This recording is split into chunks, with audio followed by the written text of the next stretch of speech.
All right, now it's recording. So I'm sorry for students who are watching this recording. I just now realized that I wasn't recording this entire time, so I apologize for that. We are talking about executive function in the slides, which is slide 91. So to begin today, we talked about our activity last time. We had a lot of good examples in that, and then we talked about memory. So go through the slides on there.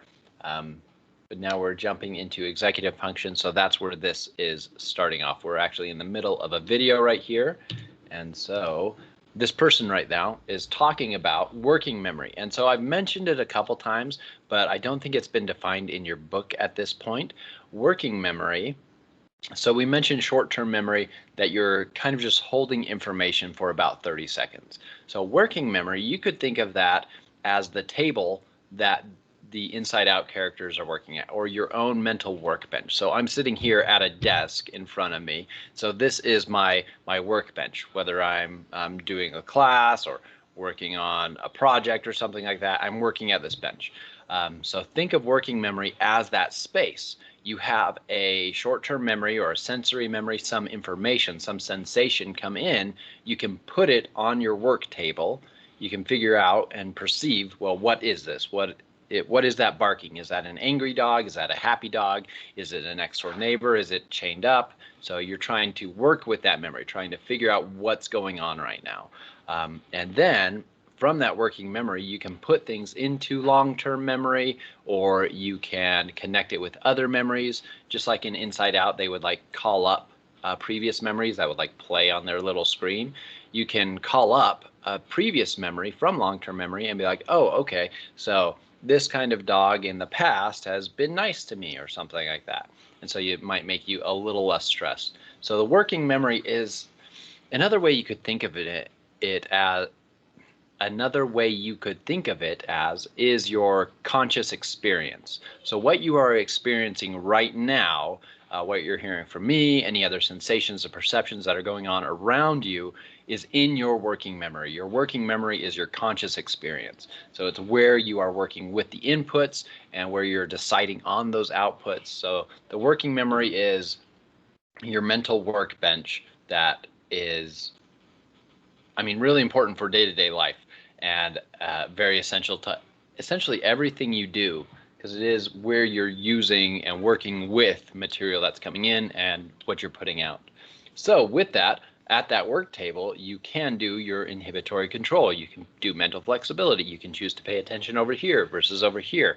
So these are the metacognitive skills that these researchers are talking about, and how to teach these cognitive skills to children. Because a lot of education up to this point has focused on, well, let's teach these subjects, math, science, things like that. But how do we teach how to use your working memory or solve problems? These were not things that I really learned about how to do better until I started taking cognitive psychology classes.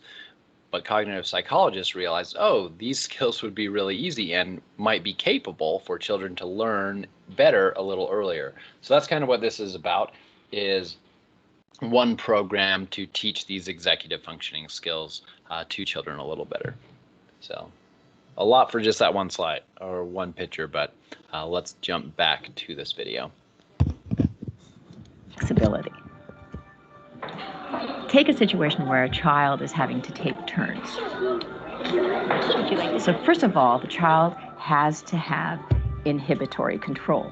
The child has to be able to stop whatever he or she is doing and let the other child take a turn. But when it's your turn again, you also have to remember what it is you're supposed to be doing. So that pulls on working memory. If the children who are taking the turns after you do something unpredictable, you have to be able to adjust what you're going to do next. And that requires mental flexibility.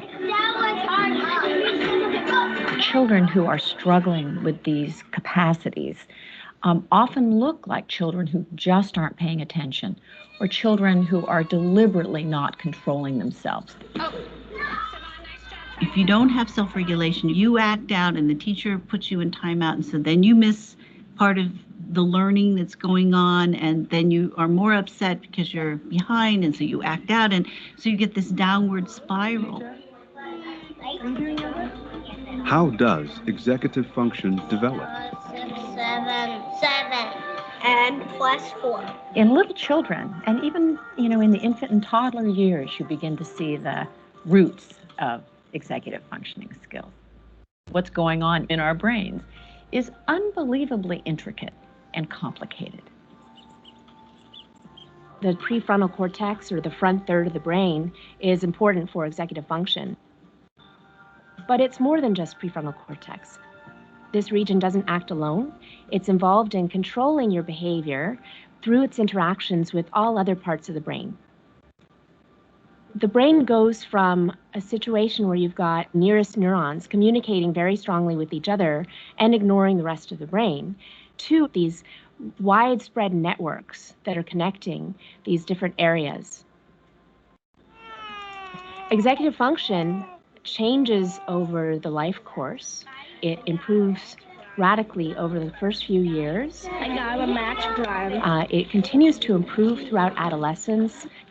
It's not until early adulthood that you have the adult-type networks that are very strongly activated that connect different brain regions together. Let's take notes.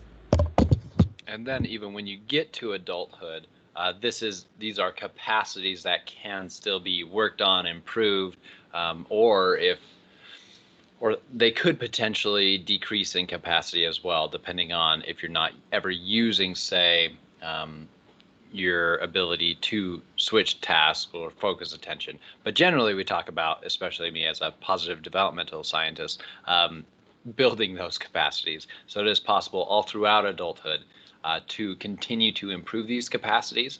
Yeah. Also, we believe that executive functions can be trained. It's just like going to the gym. So the more you practice in these areas, the stronger the capacity is likely to become, because you're hoping to strengthen those neural connections. You're at 24. Slowly but surely, you're going to be able to step back, and that child's going to go into the world with these skills where they can get along with other people, change rules, and they can be flexible, and they can accomplish new things, and they're unafraid. I got bit by my dog in my arm. Oh dear. If we don't learn these skills during the childhood and adolescent years when they're coming online, we are really ill-equipped as an adult to hold a job, to maintain a marriage, to raise children, to get along with each other, to basically be part of a civil society. You're okay.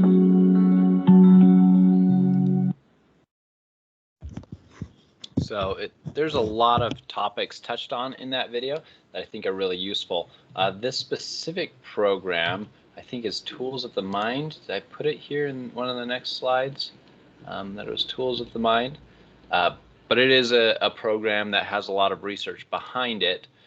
But there are a lot of other programs as well that try to do similar things. So basically, can we build young people's capacities for their executive functions, as well as improving school capacities and like the things they need to learn? As you could see there, it's probably a pretty old video, considering they had Windows XP running on one of those computers. So it might be, those children in those videos might be older than some of you students, actually, which is interesting. But yeah, that program has been around a while, and they are in a lot of different schools. Schools can also get these programs, so something that maybe you can talk about in, say, maybe not a parent-teacher conference, but maybe to the school board or something like that, to add, say, the Tools of the Mind curriculum or something else to the material. So finding those or doing research on those could be a really good question paper as well. All right, before we jump to language development and cognitive ability, let's take a quick break. We're about halfway through class, a little bit further. So let's take a quick break for about 5 minutes. So be back at 9:24.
All right, and we are back. So let's finish up with talking about cognitive development and specifically about education as well. So we'll talk about language development and then about how to apply a lot of these things in an educational setting.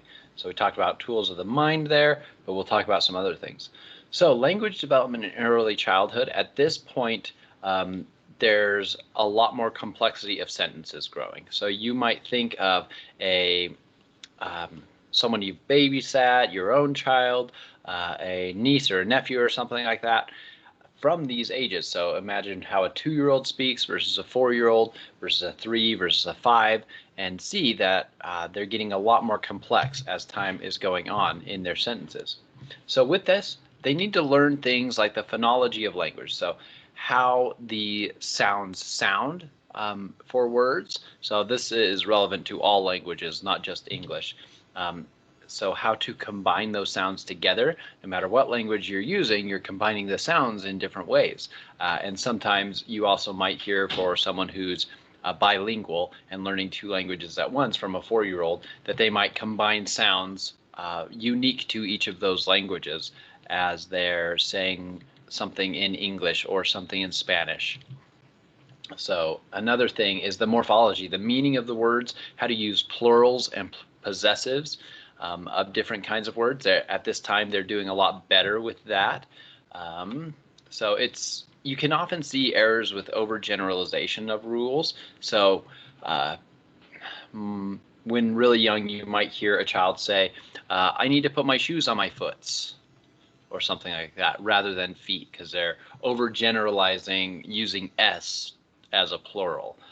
I goed to school instead of I went to school.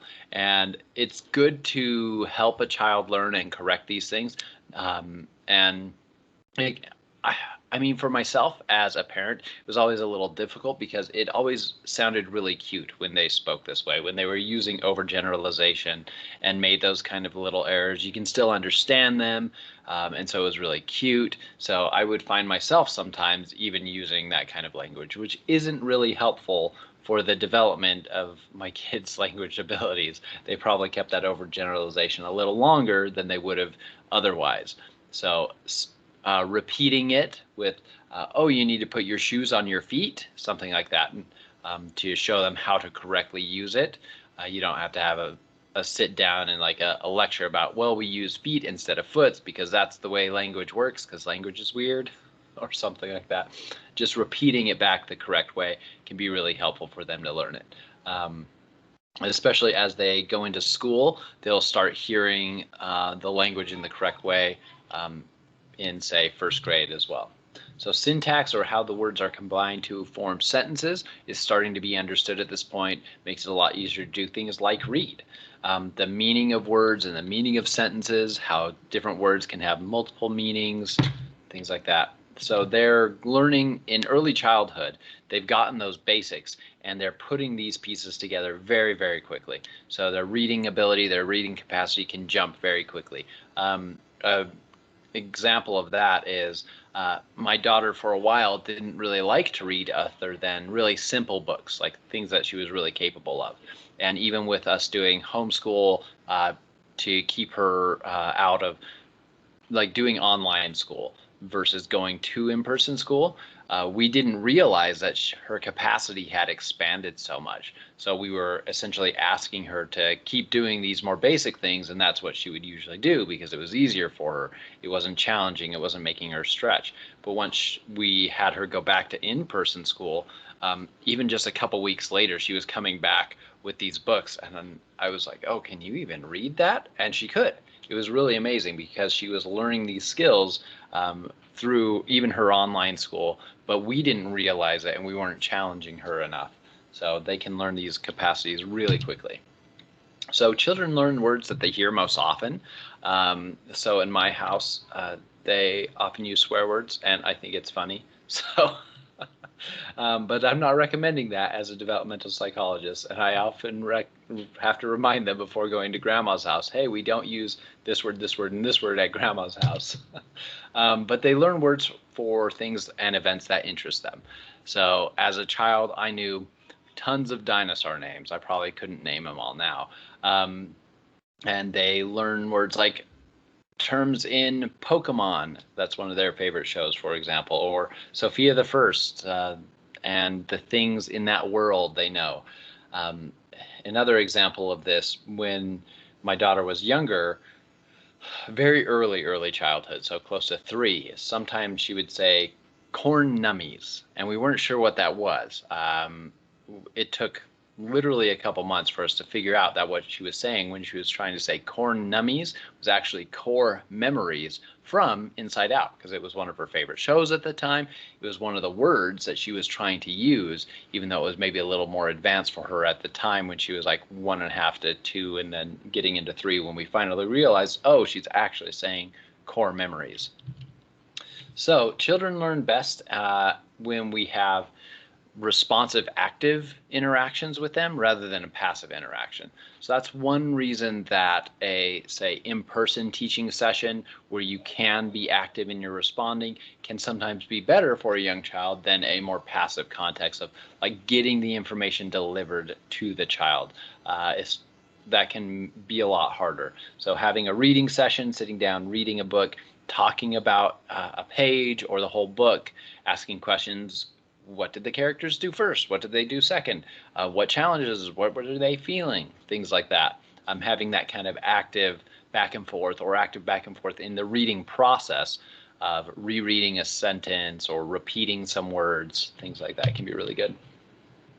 Meaningful settings are important too. So just like us, we remember things that are more meaningful to us. So you probably remember, say, a wedding more than 5 days after. You might be on a honeymoon, so you might remember that still.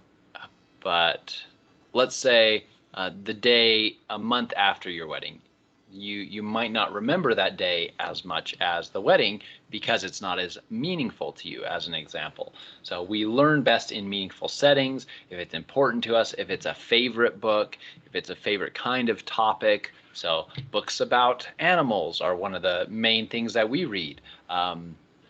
Comic type of books with panels with characters having dialogue between each other. Those are some of the main ones that we read because they're more interesting to my children. So when they have access to the meaning of a word, it's a lot easier to understand it. When you don't have to stop and explain a word, say you're reading a book, if you have to stop and explain a word every couple moments, that can be more challenging and more difficult for a child. So that's part of that scaffolding. You want them to stretch, but if you go a little too far, it can be too much of a stretch. So figuring that zone of proximal development and having it right at the right place. So having more diversity in grammar and vocabulary is really good. So building on that, oftentimes children's books will have like a list of grammar words or vocab words that this book covers. So you can even look at that if you're trying to pick books for children as well. So using the language appropriately in different contexts, not using swear words at grandma's house, for example. But with this, younger children can engage in extended conversations with, say, peers or family members. We often don't think about including younger children as, like, say, adults are talking, which on one sense makes sense because they probably want to talk about Minecraft or Pokemon versus the subject that we're talking about or something like that. But engaging them in extended conversations in a lot of different contexts can really help their language development. They're still gaining these capacities as they're practicing them.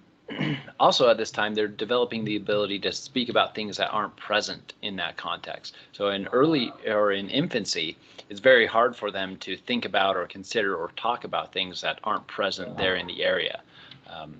But my daughter can tell all her friends at school about her cats, even though those cats are not there in the place. They often learn also the pragmatics of language and speaking to adults in a more formal manner than they do with their peers. So those kinds of things. Effective reading, asking questions, having conversations about the books. Many children's books actually have sections with questions in the back. So ask these questions after you've read this book. Those are oftentimes really good suggestions. predict what will happen. So as you're reading a book, pause and say, hey, what do you think is going to happen next? That's really good for a new book, not one that they've necessarily read a lot of times. Have the kids ask questions of their own about stories, and then choose books that use different language or use language differently. Some have rhyming, some don't, more lyrical. The dialogue books are one of our favorites here. So let's talk about different kind of educational methods and models. This is not an exhaustive list by any means, but hopefully it'll give you some ideas of what's available out there. And let's say if you were interested in doing teaching, knowing about a couple of these different methods might get you started on looking into one of these areas and specializing in that.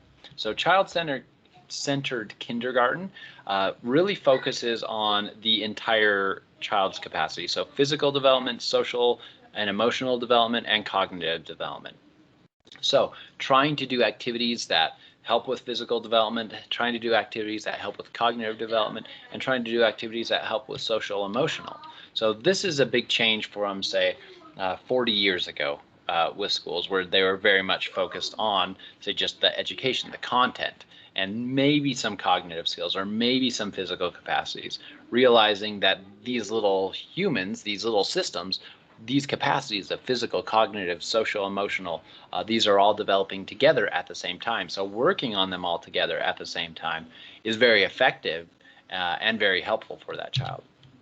So focusing on firsthand experience, kind of playing and experimenting, discovering, sometimes listening to, say, a presentation or a book or something like that, but oftentimes being actively engaged.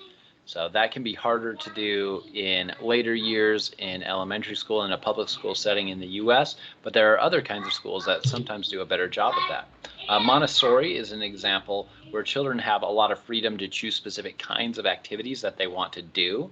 And so a teacher or the teachers in the room are trying to help build cognitive capacities with whatever activity that they're doing. So in playing with these blocks or these numbers, the teacher might set up a specific kind of game to kind of help that individual child stretch in that instance. But a lot of it is freedom of the child to choose what are they going to interact with and play with today. So in that way, it's building a lot of cognitive capacities and executive functioning, but some benefits: independence, cognitive skills, active and interactive. Those are all really good. But a lot of the overall benefits of Montessori seem to kind of drop off by about 3rd or 4th grade. So it gives them kind of a boost in a lot of academic areas to begin with, but then those effects kind of just disappear. Not that the child is no longer advanced, but just the other kids catch up. Just on average, they all kind of even out. And this is my biggest criticism of Montessori. If you look at a lot of people might focus on that the benefits don't last their whole lives. I think that's fine.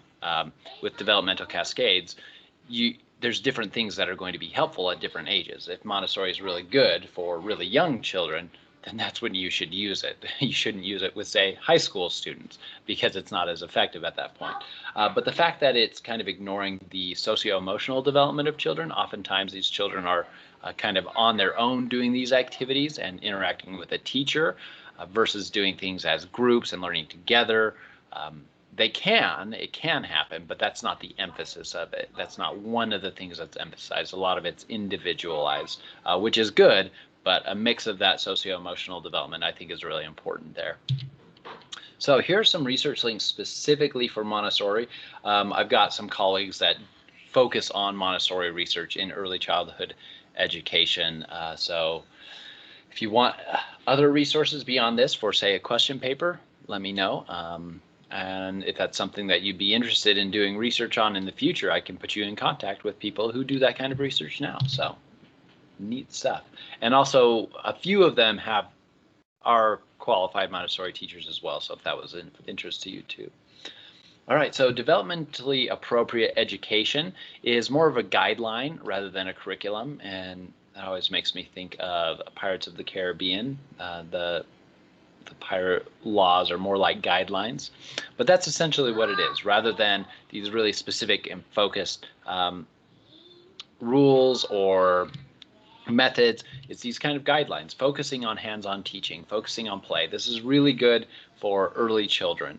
So focus on socio-emotional development. So trying your best to, in any kind of activity, making sure that any given single activity in a teaching setting probably won't be playful, hands-on, socio-emotional, and teach a specific content. So one activity might get some of those check boxes, and the next activity hopefully will get some of those other check boxes that weren't hit with the first activity. So that can be challenging for teachers and educators, but hopefully if you're going into teaching, you get into a higher quality program so you can learn more developmentally appropriate curriculums, so that you can know a lot of different variety on how to do these things. And I mean, some of schooling is like depending on where you live, and cost, a lot of it's dependent on that. But hopefully if that is something you're interested in, you can find good programs that will train you well. And hopefully programs can also improve with this kind of research as well.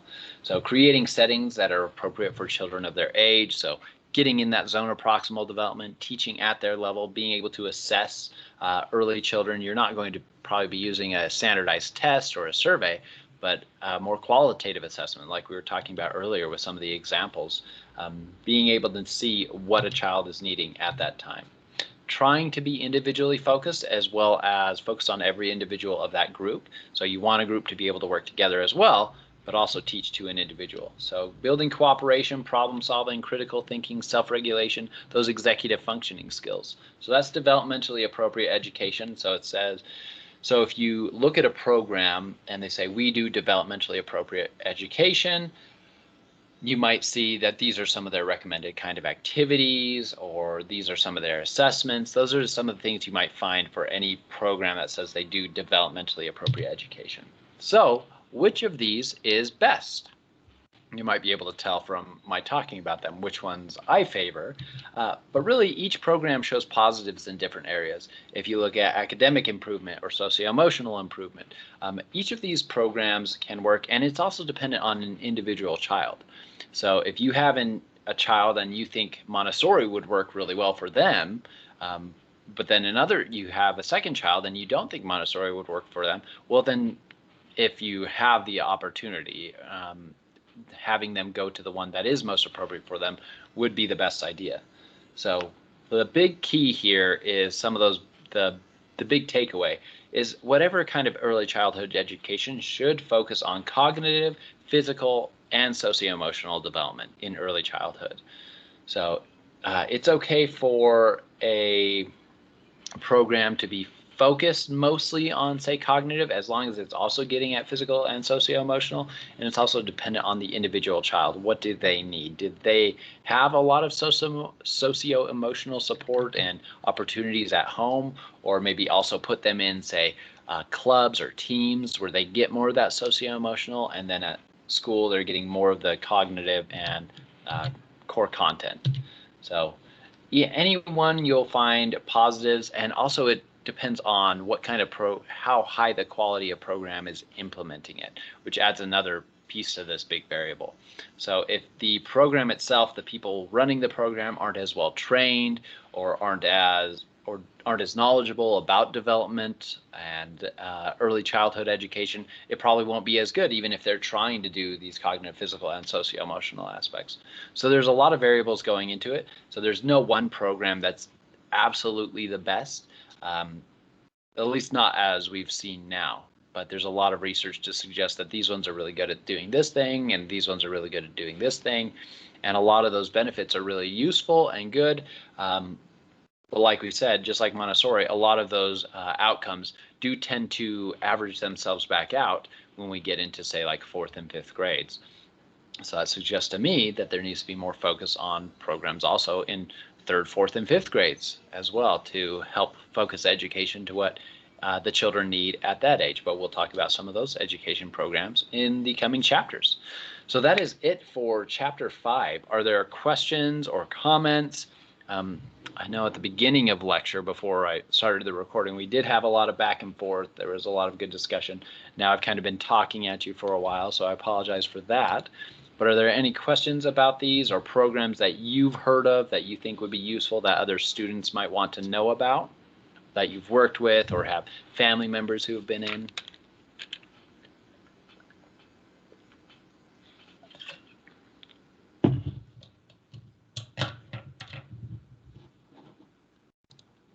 And also, you can also type in the meeting chat even after class if you're like, oh, I remember this sibling had their child go to this kind of school and they said it was really good for X, Y, and Z. You can mention that in case anybody's interested in those things.